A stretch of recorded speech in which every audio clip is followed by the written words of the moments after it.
It's always so great to be here, and I'm really grateful to be back here with Savvy Ladies this month. So today we're going to be exploring how the practice of gratitude impacts our experience of abundance. And I was inspired by Lynn Twist's quote, "What you appreciate appreciates." And she is, well, she does many things, but the book, The Soul of Money, that she wrote is really inspiring. So I highly recommend that to go on your list. And as for me, so I work as a leadership coach and a consultant and teacher of yoga and meditation. And I absolutely love helping people realize their boldest visions. But this journey of life comes with lots of ups and downs. And I've found that gratitude is a simple but really powerful way to help us ride those waves instead of being pummeled by them. So the world's wisdom traditions have encouraged the practice of gratitude and the natural outgrowth of gratitude, generosity, for eons. And some of us have kept these traditions alive, but many of us have forgotten or never learned about the power of gratitude and generosity. And unfortunately, so many of ourselves, myself included, have fallen into the collective trap of suffering that so many experience, that's characterized by greed, fear, comparing ourselves to other people. It often looks like, when I have, or if I just had that car or that relationship or that promotion or that vacation, then I would be happy. And granted, we do need a certain amount of creature comforts. We need to have our basic needs met. But when we're being driven by fear and greed and comparison, it's virtually impossible to appreciate what's right here in front of us. And I've certainly fallen into this trap over the years, believing that my happiness was contingent on things outside of myself. Like certain people being in my life, having certain things. And to me, it felt like a hunger that was never quite satisfied. I love the old adage, energy goes where attention flows. And if our attention is on what is missing in our lives, that's where all of our energy is going to go. We'll notice all the things we don't have, everything that's missing in our lives. And this attitude absolutely leads to suffering. But the good news is that there's a way out of this cycle, and that is gratitude. Cultivating gratitude helps us realize the fullness of our lives in this present moment. As Thich Nhat Hanh says, present moment, wonderful moment. Cultivating gratitude also helps us realize our interconnection with all of life. As an example, if we were to, be expressing gratitude for a meal, we might recognize all the people who had a part in growing, distributing, and preparing the food we're now eating. We can also realize that the food we're eating is a result of the sun and the soil, the rain, the wind, even the insects that fertilize the flower that became a fruit, and the worms that created the healthy soil that those plants grew in. And we can begin to realize that we are a part of this beautiful web of life. I believe that gratitude can be an antidote, perhaps the antidote, to what ails so many of us in these times. And gratitude is really, it's a path out of our monkey mind, which we talked quite a bit about in the February session. All the chattering, the fear and the doubt and the worry that happens, when we're up to something big, or really all the time. It's a path out of our monkey mind and back to our heart, where we can experience the fullness and the contentment of the present moment. And I wanted to share a little bit about yogic philosophy as it relates to gratitude. In yogic philosophy, one of the virtues that's recommended for cultivation is called asteya, or non-stealing. So of course, we're not going to be stealing from other people, taking what isn't ours, but this practice of asteya is also very subtle. So when we envy other people, when we desire what isn't ours, that could be considered stealing in a very subtle way. And what we know at the very least is when we want something that we don't have, it can lead to suffering, especially if we're like grasping and really craving. So as my teacher, Ellen Grace O'Brien, says, to practice non-stealing is to dwell in the contentment of the completeness of the self. And the promise in the Yoga Sutras is that when we are established in this practice of non-stealing, asteya, is that we experience the jewel of abundance. So my teacher, Ellen Grace O'Brien, has a book by that very name, which is also quite lovely, The Jewel of Abundance. And we'll be sharing the resources in the follow-up email. I also wanted to share a quote coming to us from the 14th century, Meister Eckhart, with this beautiful quote here. He says, if the only prayer you say in your whole life is thank you, that would suffice. As we practice gratitude, we develop new neural pathways that naturally focus on the blessings in our life. And what we appreciate begins to grow. This is the positive side of that old adage, energy goes where attention flows.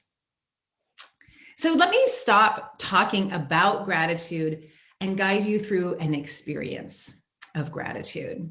So for the next few minutes, if you've been taking notes, I'll invite you to put your pen down or stop typing. And if you've been multitasking around the house, just take a pause for a couple of minutes, stop whatever you've been doing, and let's drop into this present moment together.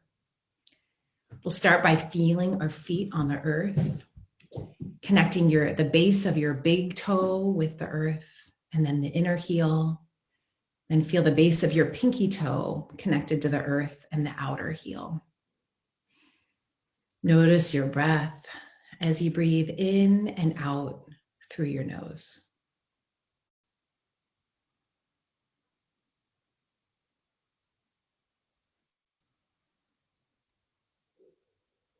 Maybe noticing the coolness of the breath on the inhale and the slightly warmer breath on the exhale. On your next inhale, lengthen your spine. Exhale, bring your shoulder blades together on your back so that your heart is open. And if you're comfortable, you can close your eyes or take a soft gaze. And if you like, you can place your right hand on your heart and your left hand on top of your right hand. And then take this moment to breathe into your heart.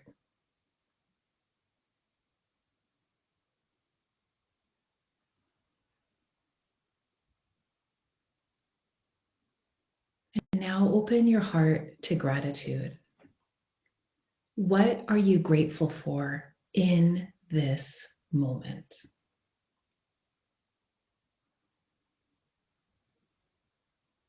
What are you grateful for in this moment?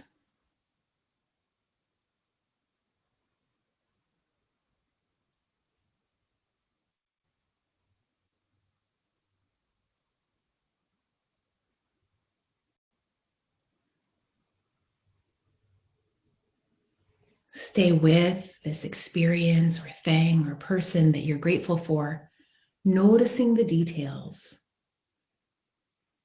And then breathing this experience through your heart, focusing on the positive emotions and the body sensations as you play with this idea of gratitude. And let those positive emotions and those body sensations fill your entire body.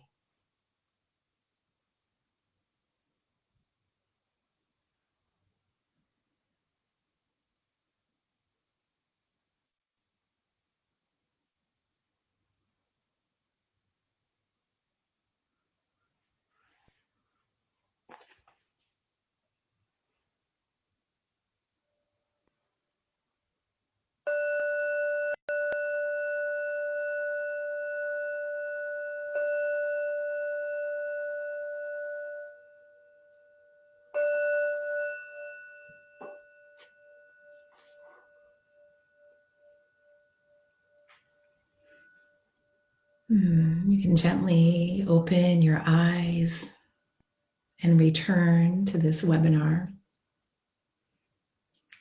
I would love to hear from you how that was. What are you noticing in your body, your emotions, maybe your mental field as a result of this brief gratitude practice? So if you're willing, please share any reflections that you have in the chat. And Maggie, if you're willing, maybe you could read them out loud to us. We would love to hear. What are you noticing? How did that feel? Yes, absolutely, Nancy. I'm seeing in the chat peace and awareness. I needed to release some tension. That made a huge difference. Feeling calm. Thankful for this time to recognize gratitude. Oh, beautiful. Thank you, Maggie. Thank you, everyone, for sharing. Yes, thank you. All right, so let's turn now to how we might incorporate gratitude into our daily life. So one super simple way is to take up a journaling practice where you, at the end of each day, spend 5 to 10 minutes journaling about 3 things that you're grateful for from that day. And whenever I've personally been in a funk, this practice always gets me out of it. And research backs this up. In a series of studies in 2003, Robert Emmons of UC Davis and Michael McCulloch of the University of Miami, they did a series of studies, and they found that those who kept gratitude journals on a weekly basis, these people exercised more, reported fewer symptoms of physical illness. They felt better about their lives as a whole, and they were more optimistic about the coming week. So we don't even have to do this every day for it to have an impact. But if we do it every day, it becomes more easily a habit.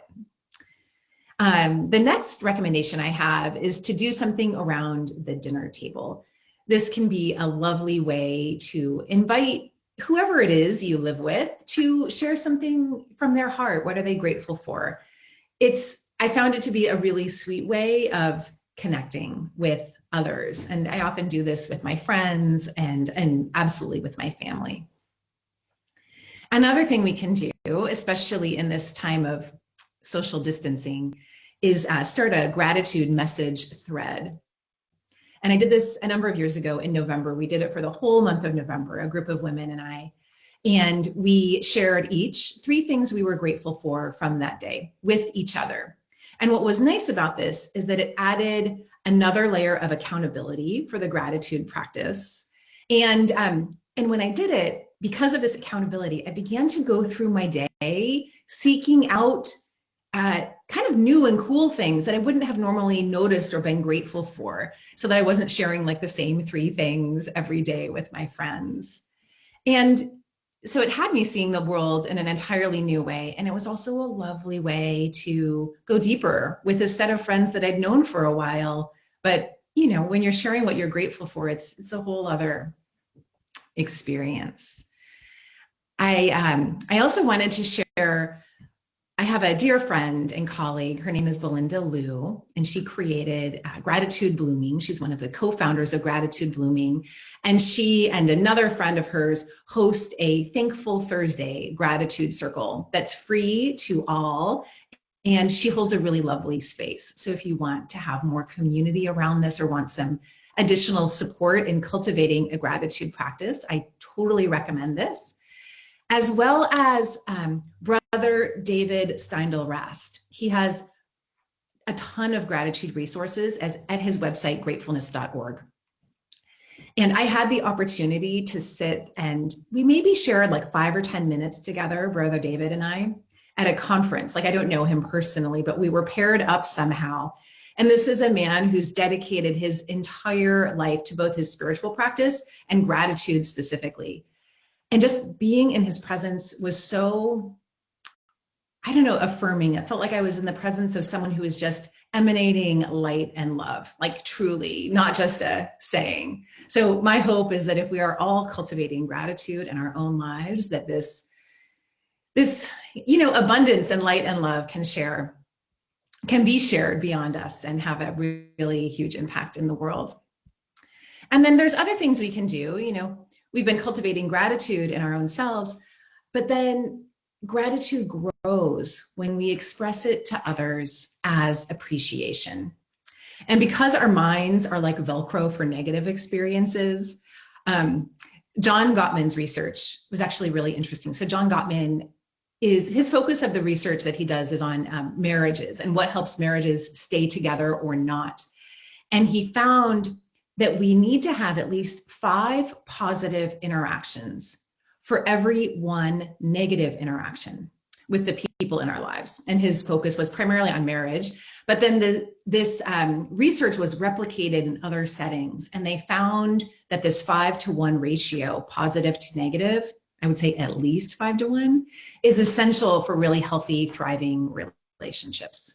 So that's true in our families, with our friend groups, as well as business. So when you share your gratitude as appreciation for others, you'll see your relationships improve. And then generosity. In another study by Emmons and McCulloch, they found that those who recorded what they were grateful for on a daily basis, these people were more likely to report having helped someone with a personal problem or offered emotional support to someone else. Because when we feel abundant through this practice of gratitude, our cup overflows and we naturally want to share with others. And it doesn't have to be a financial expression of generosity. It could be a smile, a hug, a listening ear, advice, connections, a flower. It could be money as well. That absolutely works, but it doesn't have to be for this to be shared. And, for those of you who are wanting like the next level gratitude challenge, I would encourage you to expand your practice to include gratitude for even the challenges in your life. And when I think about who inspires me in this realm, it's His Holiness, the Dalai Lama. And when he's asked about his experience with the Chinese government and how does he feel about them, being the source of his having to move from his homeland, Tibet, and be in exile for the rest of his life, what he says is this, if you can cultivate the right attitude, your enemies are your best spiritual teachers, because their presence provides you with the opportunity to enhance and develop tolerance, patience, and understanding. So I would say that's absolutely a next level gratitude practice, something that we can all aspire to. I also had the opportunity to be in the presence of His Holiness the Dalai Lama, me and several thousand people, but also his presence, like Brother David, had that same, it was just incredible to be in his presence. And so we can all be inspired to be that kind of a human on this planet. All right, so I am so grateful to have had this opportunity today, as well as in February and January, to share some of what I've learned over the years with the Savvy Ladies community. And I'm grateful to Maggie for making these events happen, and for Stacey Francis, who I've known for almost 2 decades, for her founding of Savvy Ladies and creating opportunities to empower women. So I would love to hear, maybe we can share in the chat again, what are you grateful for in this moment? Or maybe what's staying with you from this conversation? And Maggie, if you would, please read them out loud. And this can also be a time if you have any questions. I'm happy to answer questions and be in a dialogue. Great. Yeah. Thank you, Nancy. And we are grateful to you, grateful for this presentation. So thank you very much for sharing this today. I'm seeing in the chat some gratitude for seeing health, family, friends, my job, and you can continue to share those in the chat. what you're grateful for. And Nancy, I did see that we had some questions as well. Can we start with some Q&A?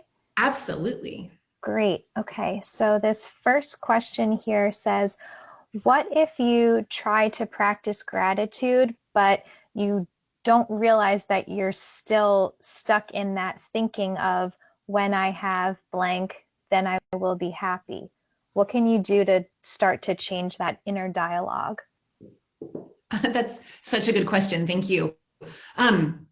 Well, what we're doing with gratitude is we're creating these new neural pathways. So I would say stick with it and practice gratitude every day. And because we're never really that part of our mind is always going to come up. I think it's part of being human, especially, living in these times and in the culture that we live in. So it takes practice to cultivate a different way of being.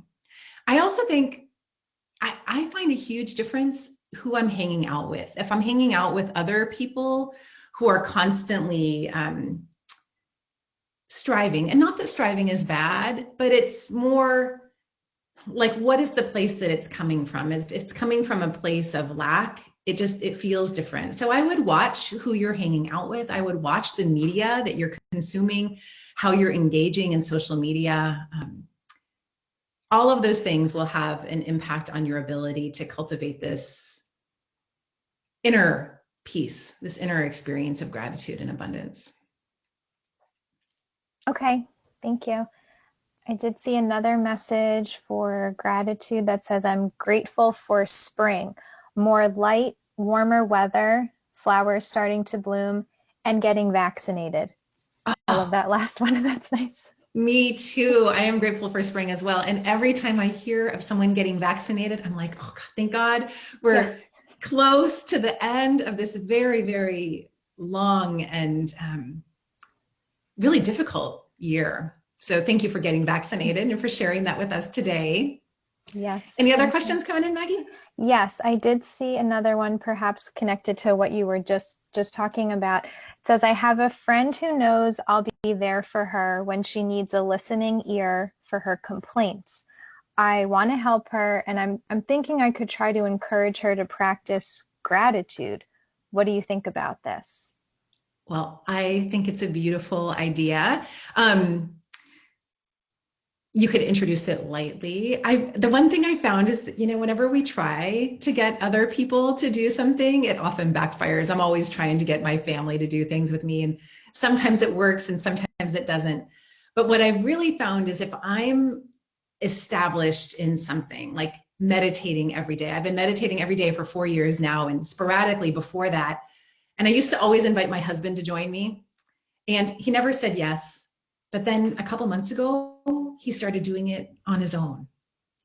So maybe you can be this beacon of light for her, and maybe you can invite her into a practice maybe that you guys do together and see what she says. If she's open, great. And if she's not, you can just, continue to do your practice. And I mean, obviously you're already a beacon of light for her because she comes to you when she needs support. So that's beautiful. I would also just say, if it ever feels draining, watch your boundaries, take care of yourself. Okay. Especially if it becomes too much. Yeah. Anything else, Maggie? We did just have a question. It was kind of typed at the same time as I read the last one. If you live with a negative person, how can I help them understand gratitude? So I did just want to share that with you, Nancy, but would you say it's what you just addressed? Yeah, I think same. Like you be this, positive light in the world. And, we have no control over how other people react or how they deal with life. But if we're demonstrating one thing, at some point they may come and ask, for support. And when there's an openness, then you can share. And maybe you buy some of these gratitude books, leave them laying around the house. You never know what might happen. Maybe they'll pick up The Soul of Money or Present Moment, Wonderful Moment by Thich Nhat Hanh. You never know. And That's true. Maggie I just want to say that Maggie has links to all the books that I recommend, and she's going to be sending it out to everyone who had registered for the webinar. Yes, absolutely. We will include that in our email, and those are some good tips as well, Nancy. And we have another question for you that's asking if you have any tips for someone who's not good at sticking to a journal, but wants to start a gratitude journal. Is it stream of consciousness? Can I do bullet points? I'd appreciate any tips. Yeah, I think it's a bit of an experiment to see what works for you. You can totally do bullet points. And if you don't, I think everyone's different. I really like the act of physically writing things down. So for me, I'll get I'm just looking around, get like a nice journal, go to the art store, get a beautiful journal that you'll be inspired to use. Maybe some pens that feel really great. I've got all my fancy pens right here. So just make it pleasurable for you. So it doesn't feel like a chore, that it feels like something you can sit down and do it and have it be a beautiful, fun, pleasurable experience. And now I would say if you don't necessarily like the act of like writing, in a physical way, and if you have your phone close by, you could do it, on say the Notes app on your phone, or I'm imagining there are gratitude apps, but I'm not sure if there are. I haven't seen any, but I love the idea of one being developed if there isn't one. The other thing you might do is loop in at least one other person to practice gratitude with you, because if there's that shared accountability, and then maybe you're sending the messages back and forth, and they're going to ping you like, hey, did you do it today? Like, I haven't heard from you today. That might support you in getting over that hump. Okay. Ooh, maybe the other thing I'd recommend is linking it to a habit that you already have. So it might be, every night if you brush your teeth, then you do your gratitude like right after that. So you add it to a habit that's already established in your life. So maybe you leave your gratitude journal in your bathroom and you see it, and maybe there's a little sticky on your mirror. This is like, don't forget to be grateful. Yeah. Hopefully some of those ideas are useful. Anything else, Maggie, coming in? I think they're very useful. I did want to share in the chat, I'm seeing a message that says, thank you so much. I'm inspired to start practicing gratitude today and continue into the future. Awesome. That makes me so happy to hear. Yes, yes. Great. I just wanted to share a couple of other things. So my work is as a leadership coach and team development consultant. I also teach yoga and meditation. So if you're interested in any of those things, if you want to reach out, I'd be happy to have a chat with you and see if I'm the right person for you. Or I'm happy to connect you with others as well. I'm most interested in making sure people have the support they need for the journey, and happy to have a chat. And I also love staying connected. So there's my LinkedIn profile and my website. And there we get to our question thing. Is there any other question that's coming in, Maggie? I'm not seeing, let me just, let me make sure I didn't miss any. I think that was, oh, thank you for this lovely session. You two are lovely, and I do yoga and meditate, and it inspires me. Thank you for sharing that. Oh. Yes, thank you. So beautiful. I just want to end with one last thing. This idea of how can we cultivate an attitude of gratitude? So when we get to this level, maybe we don't have to actually write it down in our journal, but we can just go through our day being grateful for everything and being that beacon of light and hope and peace for everyone in the world. So thank you all for your time today. A pleasure to share with all of you. And my heart is full from having had the opportunity to share, a little bit about what I know about gratitude with all of you. Thank you so much, Nancy. This was wonderful. Thank you to everyone for joining us today, and thanks for sharing in the chat. And Nancy, I hope you can feel everyone's gratitude today. Thank you so much. I can feel it. It feels good. Let's share it all around the world. Good work, everyone. Okay. Thanks, everyone. We'll send out a follow-up email soon. Thank you so much, Nancy. You are so welcome. Bye. Bye.